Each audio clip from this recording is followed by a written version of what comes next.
guys, welcome to the very first of the Builder's Badge series. We're going to be covering Badge 0 right now. This is about the CoStarter's Canvas.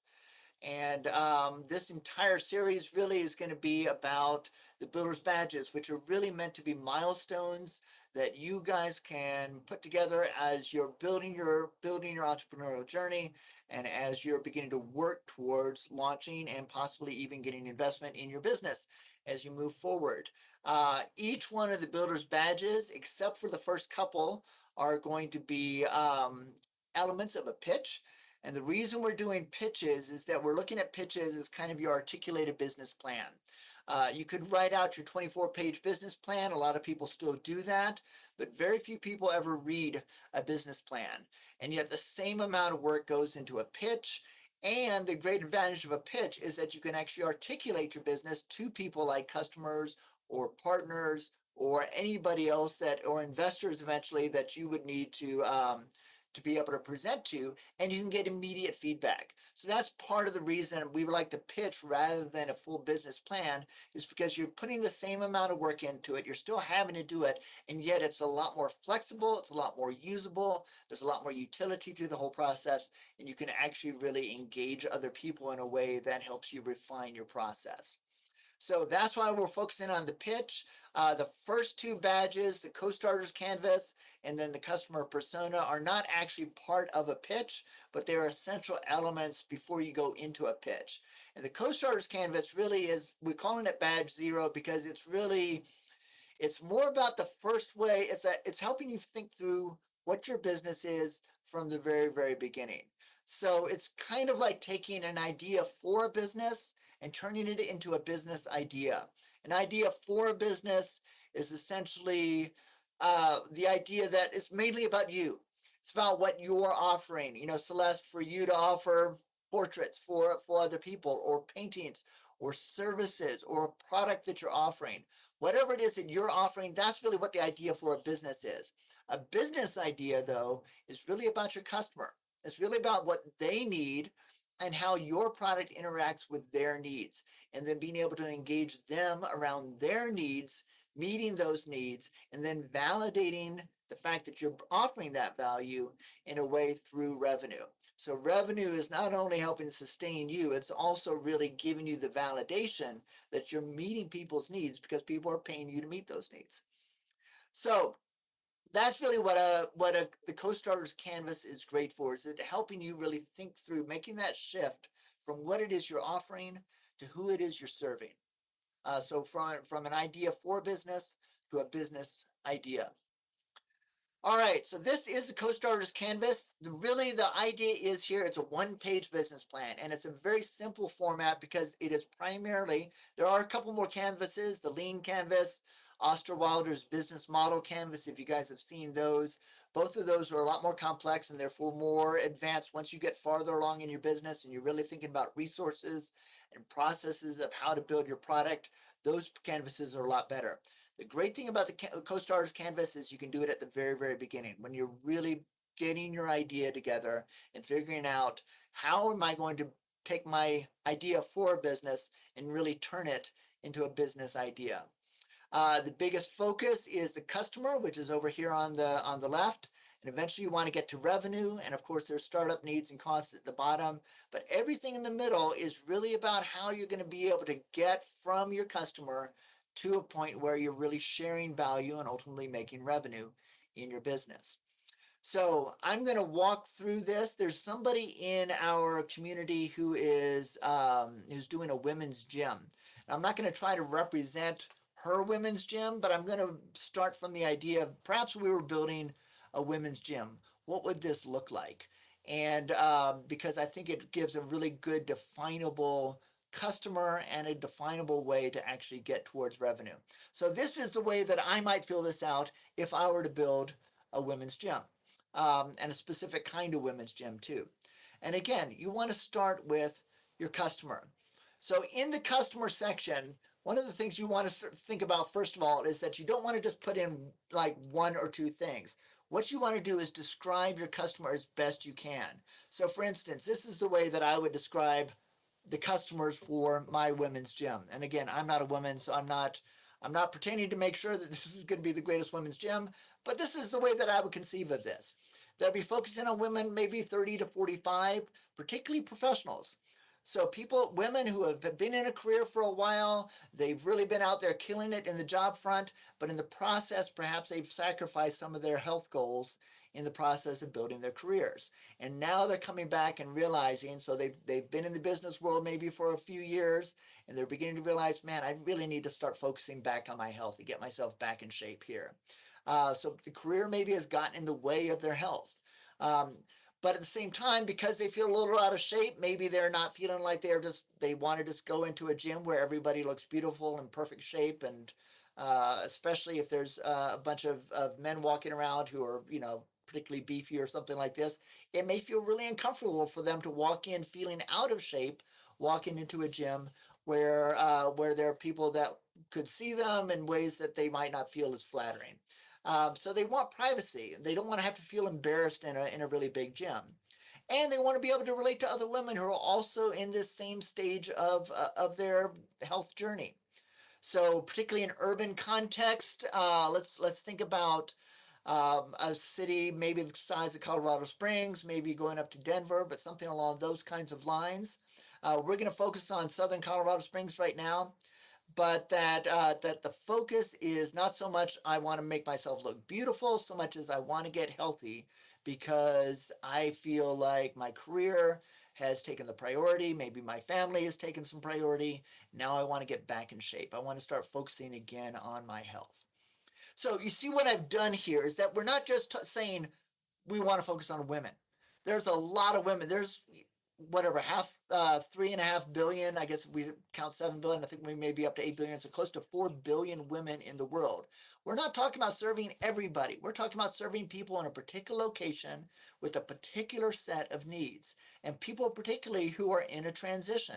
So they are moving from focusing entirely on their career to now want to focusing on their health. And that transition is a great place to meet people for a business because those are people that really have a need.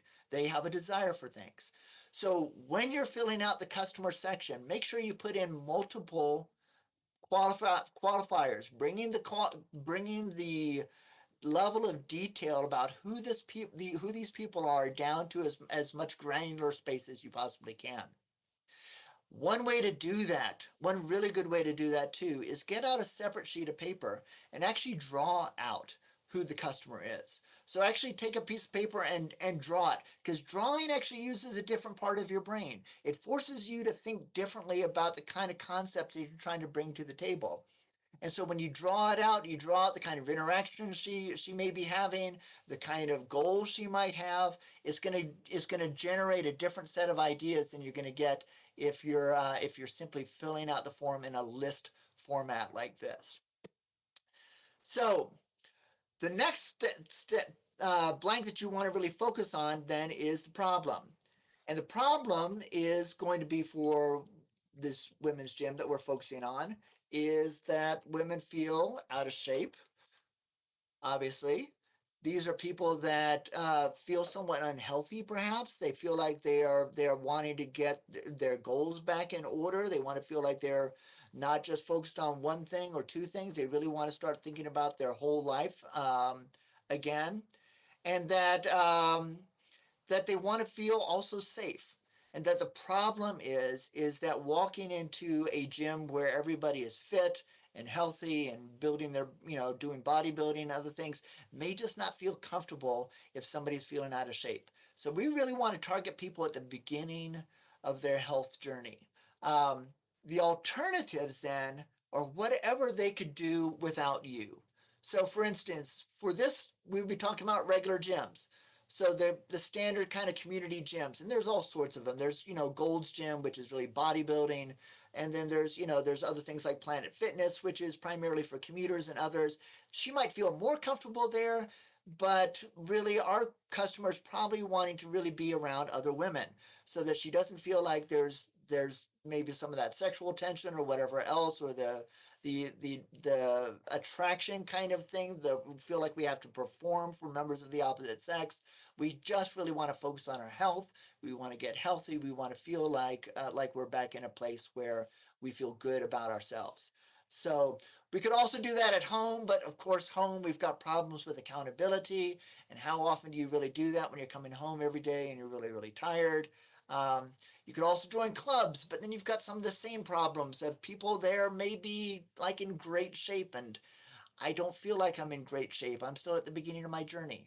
So my alternatives are anything that I could do to accomplish the same goals that I currently have available, but maybe not to the same level that what we want to target are really are meeting goals in a better way. So the solution then is the thing that we're really offering them. This is really the statement of our product. So this would be a gym tailored to professional women who are in the early stages of their fitness journey. That's our solution. We want to focus on helping give women that in that kind of stage a place where they can feel safe to get healthy and to get their goals back up to where they want them to be. Benefits are more the list of things that solution does for them particularly. So this solution provides them with privacy, provides them with relatability, the ability to relate to other women who are also in the same stage of their fitness journey. It's safe to come as they are. They don't have to get in shape first before they feel presentable or they feel attractive enough or anything like that. They feel like they can just come in and start getting healthy, and that's what they really want. And it's a supportive community of people, professionals, driven people, people that have a lot of capacity, but just haven't been able to focus on their health for a while. So community of people just like them. Um, and the advantage then is really what's the difference? What's the difference from the alternative? So you have your customer, you have your alternatives. The advantage is the thing that makes our alternative, our benefit better than what their alternatives are. So messaging then is how do we communicate that? So here it's be a professional and be healthy. You can have both worlds. You don't have to just focus on your career and be, and be driven in that kind of way. You can also feel good, you can feel healthy, you can get yourself in a place where you feel really good about who you are and in your own skin, as it were. Come as you are. We are with you. All these kind of supportive messages that this is a place where women can feel safe, where they can feel like they can accomplish their goals with other people that are in places like them. Distribution, then the next stage. This is, again, these two places, the message and the distribution, are about getting our solution, our benefits, and our advantage out into the world in a way that starts making revenue. So for this one, distribution obviously is not, we're not distributing a product here. What we're trying to do is get women to come to us. So we're trying to get the customers to come into our space. So free trials, especially community trials. You could do coupons. You could do free workouts. You could do free classes within the community, get them to come into the community, do a class, and they're looking around, they're looking at the equipment and thinking, wow, that's great. Maybe I'd come here and actually join a membership. So there's all sorts of ways to attract them in. There might even be community activities that you could do, things that women might actually value, speakers or other things that professional women might really value that you do in the space to get people to come into the space, experience the space a little bit, and then consider the possibility of joining and becoming a member. One other thought too, especially the other thing that you can be thinking about in distribution is an MVP. An MVP is a minimum viable product, and it's something that every entrepreneur really needs to be thinking about, especially if you're trying to offer a lot of services to a lot of people, or you're trying to prove the value of your product. So for instance, for the woman who's actually building this gym, this is something she's even considering, I believe, which is the idea of use a different gym or another space or a dance class, a dance studio or something else, and offer some classes there to get some of the women in that would actually pay for it. So they pay for your services for your class. Say we do a 3-week series and we just have this fitness journey process, or maybe we do an audit of your fitness state and how you feel about things and what you really want, or whatever it is. Engaging customers in a way that shows that yes, we have something that's of real value, and that's why we want to build the gym. When we build the gym, it's going to cost a lot more. It's going to be a lease, it's going to be equipment, there's going to be a lot of costs that go into that. So find some ways to be able to prove the value before you get there, and that's all part of distribution, is how do you get your value out there in a way that shows that that value is really valuable. And then the revenue is ways that you'd actually pay for it, or you'd actually start generating revenue. So perhaps there's a basic subscription, $39 a month, 20, it doesn't really matter. Whatever the cost is, whatever comparable kind of context might be, you want to make sure that you're comparing yourself, making sure that you're putting the price of the kind of value you're offering on this. But right now you're just guessing. You can refine all of this later. None of this has to be set in stone right now. So this is the kind of canvas that you can do multiple times over. But things like upgraded to classes or personal training, or maybe there's premium memberships that give you access to the classes and everything included if you do upgrades. So ways that you can step the membership level up can all be a part of how you're generating revenue and how you're communicating value to your customers. Startup needs. These two blanks at the bottom are really to help you start brainstorming through how you're going to bring this out and bring this to the world. So startup needs, things like big picture, space and equipment. Of course, it's going to cost a lot of money. So an MVP might be really valuable for something like this before you get started. Classes and another space to start building a community. Again, this is more the MVP kind of thing, but showing value before you spend big money and then seeking investment as you go. So for something like a gym, you're probably going to need an investor. So showing that you've got that value can be really important in order to be able to get that level of value. And of course, having a great pitch is also a big part of making sure that you can get the kind of investments that you need. Cost can be anything from lease agreements, staff, general trainers, class leaders, marketing and community ideas, and of course, equipment is going to be a huge cost at some point or another. But again, this is starting to help you brainstorm the kinds of resources that you're going to need in order to be able to make this process or make this business work. Now, again, here's the difference than just having a business idea. When we put it all together like this, what we're able to look at now is the kind of value that we're delivering to customers and how we're actually delivering it to them. So we're not only just thinking about the customer that we just want to go out there and sell it on the corner. We want to be able to target a particular group of people who then feel like you're there for them. As opposed to somebody, if you're just opening a gym, a general gym, well, that's kind of for everybody, and yeah, maybe I'll join that one, or you don't distinguish yourself from any other gym. This one is really focused on a particular group of people who now feel like, oh, you're here for me. I'm different. You're different. You're here to meet my kinds of needs. And that can really change the way a customer feels about your product and your business. So by being able to identify both who the customer is, and again, take a piece of paper out and draw it out before you make your list. So you're not just writing down a list, and think about what the problem is. What are their alternatives right now? Where are they going right now? Why don't they like those alternatives? And getting to the solutions, the benefits, and the advantages, and then how do you get that out into the world in order to start generating revenue? All of these things help you figure out what this canvas helps you figure out all of those pieces together so that you can really start thinking through, what is my business? So again, take some time, fill this out. This really should take you 15, 20 minutes the first time through. And it's fine if you have to do this 10 times because it's 15 or 20 minutes. It doesn't take a long time. It gives you a chance to be able to run through it. If you have more than one customer, you could even do one of these for each kind of customer that you have so that you're really thinking through their customer journey and each stage of the process. And that way you're really thinking through, how does my business serve different kinds of people?